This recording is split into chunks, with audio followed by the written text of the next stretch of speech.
Hello, and welcome to the Fear Channel, a channel with regular broadcasts telling the most chilling of urban legends, ghost stories, and forays into the darkest corners of the human mind. Those faint of heart or prone to night terror should proceed at their own risk. Tonight's story is demon-spawned poltergeists. This whole thing started when I was 9 years old, hanging out with my younger brother and a friend. We were little kids with not much to do but go play outside, which basically meant breaking sticks off of trees and having sword fights, that or riding our bikes. One day we had the idea to build a cave bunker in one of the hills past my home, about a half a mile or so into the woods. It was the beginning of summer, so nightfall wouldn't happen until around 8 or 8:30. So we were out there digging for hours, and my brother, friend, and I decided to head back home to get something to drink. On the way back, I look at my friend, and he's just got the most stone-faced expression, and he stops walking. I asked him, "What's wrong? Are you okay?" He just points off to about 100 yards away and says, "Look." At first I don't notice anything, but then my brother starts yelling, "Oh my god, we need to run home, right now." Whatever they saw, I somehow missed it, but all of a sudden we were running at the speed of light, and I have no clue as to why. Me being a dumb kid, I thought they were probably just doing this to try and scare me. So I decided to quit running and say, "You guys are just jerks, I'm going to walk back." They both scream at me to turn around, so I do so. Only this time, when I turn to look behind me, I see this big black-skinned animal-looking thing. The only way I can really describe it is that it had human arms, human legs, no genitals, and was running at us, switching between running upright and on all fours depending on whether we were running up or down the hills. We were all freaked out as we ran down the last hill to my house. Once we got back, we all started telling my parents about what we saw, and they just got a worried look. Then they told us we couldn't play outside anymore that day. My dad grabbed his rifle and pistol and went out to the field. A few minutes later, he comes back and says he saw nothing. To this day, I firmly believe it was a demon. The reason why I know that is another story, though. Something happened to me 6 years later when I was 14. It was getting to be pretty late that night, probably 12:30 or 1 a.m. Wasn't doing much at the time, just going upstairs to get something to drink and some food. So I started walking down the hallway to take the stairs back down, when I hear someone whisper something. It sounded like my name. I wasn't paranoid about it, and didn't think anything was off at the time. So I walked over to my mother's room. She was asleep. I then looked upstairs to my brother's room. We lived in a 3-story house, and all my brother's lights were off. That's when a slight feeling of unease started to set in. I was feeling worse and worse by the second. My stomach started really hurting, and I went to the living room to sit down and try to relax. After a while, the feeling just goes away. I'm not sure why I was being so naive at the time, but I just brushed it off, thinking I must be getting a cold or the flu. I walked into the computer room and started browsing the internet. All of a sudden, I feel terrible again. But this time was different. The room started to spin, and I started to really freak out. The whole time I felt like I was being watched. I turned around from my computer to find myself staring at a rather bright gaseous cloud, just floating in the doorway. I stared at it for a good 10 seconds, took a really good look at it. Then it flew straight at me.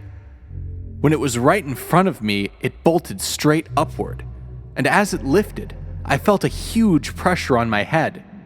The weight was so heavy I fell over and slammed my head into the table. After that, I panicked and ran downstairs to my room, locking the door behind me. Everything was fine until just a few days later.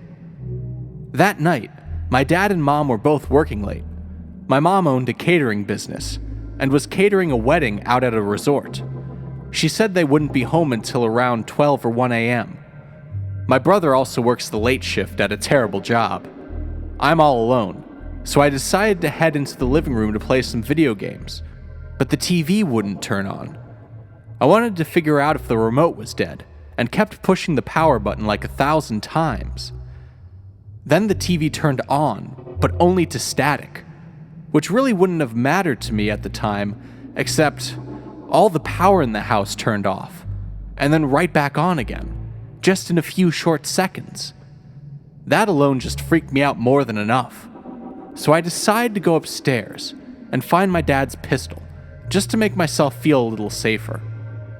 As soon as I get to the top of the stairs, I hear this loud thumping, like someone with boots was stomping up the stairs just behind me. I turned around to slam the door and took a quick look. I see nothing, but the sound is so intense, it's shaking the pictures on the walls. I'm freaking out, and it's the worst. I start getting the same sick feeling that I felt just a few days earlier. I called this one friend of mine who believed in spirits and demons. She told me to find a white candle, some sage, and a few other things to burn in my house. I don't. There's no way I'm going downstairs. So I waited out until my parents and brother come home. They come in, and the hallways, all the paintings and pictures are on the ground. The first thing they ask me is what happened to them. I straight up tell them that there has to be a ghost in the house. I swear to God. My dad and brother don't believe in ghosts, but I confronted my brother right then and there about the black-skinned demon thing we saw. He didn't say anything and just went straight to his room. My mom says that she believes me, though, and wants to talk to me about it tomorrow, when it's not so late at night. The next day, my mom tells me she knows a wicca, who apparently has a special talent at trapping bad spirits and letting peaceful spirits go. My mom invites her up to our place, and the wicca pulls out this off-white colored crystal. She sits with me and my mom and tries to ask the crystal questions. Then she started asking questions along the lines of, "Did you used to live on this land?" And without her even moving a muscle, the crystal rose above her hand and stayed there for a few seconds before falling. She continued to ask it questions. If it rose, it meant yes. If it did nothing, then it meant no. She asked it if it was related to our family. It didn't move. She asked it if it was raised from the sun. It didn't move. She asked it if it was raised from the moon, and it rose again. Apparently, whenever you consult a crystal or Ouija board about a spirit, if you can figure out if it's from the sun or moon, it can determine whether the spirit is good or evil, respectively. So not a good spirit in this case. Then all of a sudden, everything just got extremely tense in the room. I asked the Wicca if she could feel that. She didn't answer me. She said she had to go outside, and that it was of dire importance that we did not follow her. So I went downstairs to my room, and about half an hour later, she returned. She then said, "I went outside to the fields beyond your house, and tried to communicate with the spirit, and I feel you should know that it was a poltergeist created by a demon. I have planted 3 crystals in a triangle surrounding your land. You must never search for these crystals, or try to dig them up. They hold the power that the demon used to gain access to our plane. Please let me know if anything happens from now on. Right now I'm 18, still living at the same home. Not much has happened since then. At least nothing that I couldn't brush off as being something else. Still, I wonder what might have happened had whatever attacked us had the chance to continue."